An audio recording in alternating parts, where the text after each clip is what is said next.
বন্ধুরা, আজকে দেখাবো হারিয়া কি করে বানাতে হয় সেটা আপনাদের আমি আজকে দেখাবো ফুল প্রচেষ্টা। এই যে দেখুন, এখানে আমার ভাত, আমি কিছুদিন আগে কিছু ভাত এখানে স্টোর করে রেখেছিলাম। তো আমি খুলে নিচ্ছি বন্ধুরা। এই যে দেখুন, এখানে আমার ভাত, কিছু এটা আতপ চালের ভাত না, এটা সিদ্ধ চালে।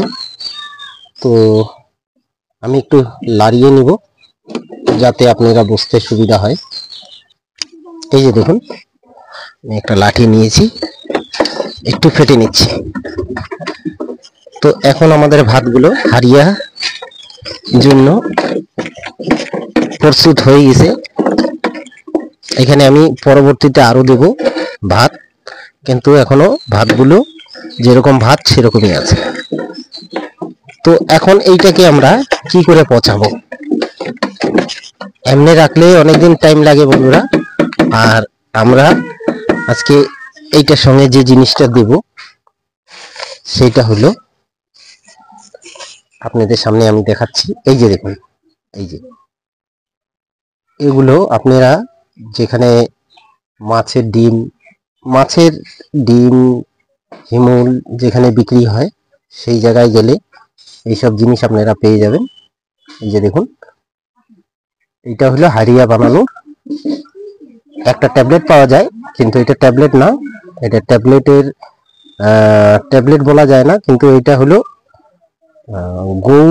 গোল বলি আমরা। তো আপনাদের ওখানে এগুলোকে কি বলে কমেন্টে অবশ্যই আমাকে যদি আপনারা জানেন বলবেন।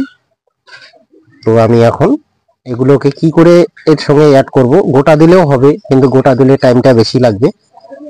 আর আমি এখন গোটা দেব না। কেন গোটা দেব না? কেন গোটা দিলে আমার অনেক দিন চলে যাবে। তো আমাকে এটা তাড়াতাড়ি রেডি করতে হবে, যার জন্য আমি এগুলোকে যে কোনো একটা পাথরের সাহায্যে গুঁড়ো করব, গুঁড়ো করে এটার সঙ্গে অ্যাড করব। এই যে দেখুন। তো বন্ধুরা, আমরা একটা পাথর নিয়ে নিচ্ছি। এই যে দেখুন, আমাদের কাছে একটা পাথর আছে, আমরা এখানে গুঁড়ো করে ঢুকিয়ে দেব। এই যে দেখুন, এখানে আমরা গুঁড়ো করব, গুঁড়ো করে জাস্ট ওইটার ভিতরে দিয়ে দেব।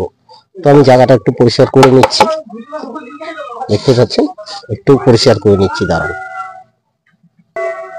তো আপনাদের সামনে এটা আমি পরিষ্কার করে নিয়েছি। এখন এইটাকে আমরা গুঁড়ো করব বন্ধুরা। দেখুন, আমি এক হাত দিয়ে ক্যামেরা করছি, আর এক হাত দিয়ে এগুলো গুঁড়ো করে আপনাদের এটার ভিতরে ঢোকানোর জন্য কি করে আমরা অ্যাড করব সেটা আমি প্রসেসটা দেখাচ্ছি।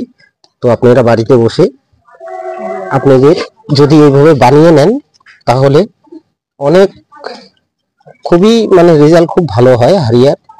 আর আমার কাছে আরেকটি হারিয়া আছে বানানো, সেইটা আমি আপনাদের দেখাবো। এই যে দেখুন বন্ধুরা, আমি এখানে তিনটা নিয়েছি, তিনটা আমি এই দিয়ে দিলাম, দেখতে পাচ্ছেন, এই যে দিয়ে দিয়েছি। এই যে দেখুন, আমি দিয়ে দিচ্ছি। আর এইটা দেওয়ার পরে বন্ধুরা, আপনারা মোটকাটা একটু আগলা রাখবেন। যদি আপনাদের আমার যেরকম এতখানি আছে, যদি আপনাদের এতখানি ভাত থাকে তাহলে মুটকাটা এটা ভরে যাবে, এটা ভরে যাবে। আর যেহেতু আমার এতখানি আছে, আমার এই লেভেল অবধি আসবে, এটা ফুলবে। তো আপনারা এইভাবে বাড়িতে বসে সহজে হারিয়া মাছ মারার জন্য, জানেন আমাদের মাছ মারার জন্য আমরা হারিয়া যেটা আমরা তৈরি করি, এক বন্ধু আমাদেরকে কমেন্ট করে বলেছেন, যার জন্য আমি আজকে এই ভিডিওটা বানিয়ে দিচ্ছি। তো আপনারা যদি এর থেকে ভালো হারিয়া যদি বানাতে পারেন তাহলে আমাকে অবশ্যই কমেন্টে বলেন, আমিও আপনাদের কাছ থেকে কিছু শিখতে চাই। আমি তো শুধু আপনাদের শিখাই। তো আপনারা যদি ভালো কিছু জানেন আমাকে অবশ্যই বলবেন। আর যদি আমার এই হারিয়া বানানোর প্রসেসটা আপনাদের ভালো লেগে থাকে তাহলে অবশ্যই আমাকে কমেন্টে জানাবেন। এই যে দেখুন, আমি আবার একটু লাড়িয়ে নিচ্ছি, মিক্স করে দিচ্ছি বন্ধুরা। এটা গুঁড়ো করলে কি হয়, পুরো একদম জলের সঙ্গে মিশে যাবে।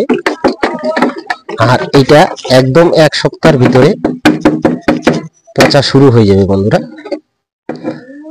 আর আমি এখন আপনাদের যেটা আমার আগে বানানো ছিল সেটা আমি দেখাচ্ছি।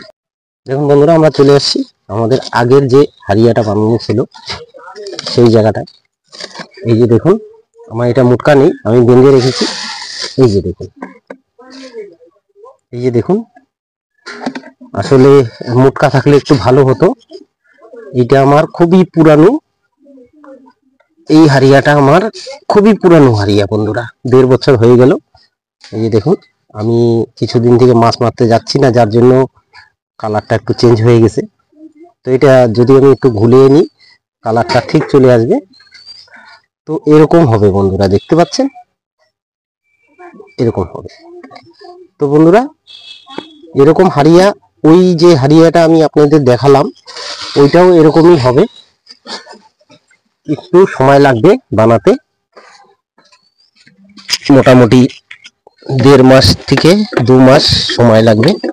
একদম ওরকম প্রসেস হয়ে যাবে, একবারে খুব সুন্দর হারিয়া হয়ে যাবে বন্ধুরা। আপনারা আজকে এরকম দেখছেন, আমি এটা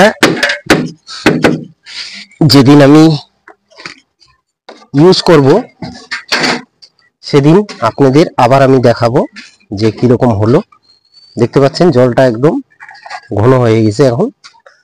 তো বন্ধুরা, এইভাবে আপনারা হারিয়া বানাতে পারেন খুবই সহজে বাড়িতে বসে। দেখতে পাচ্ছেন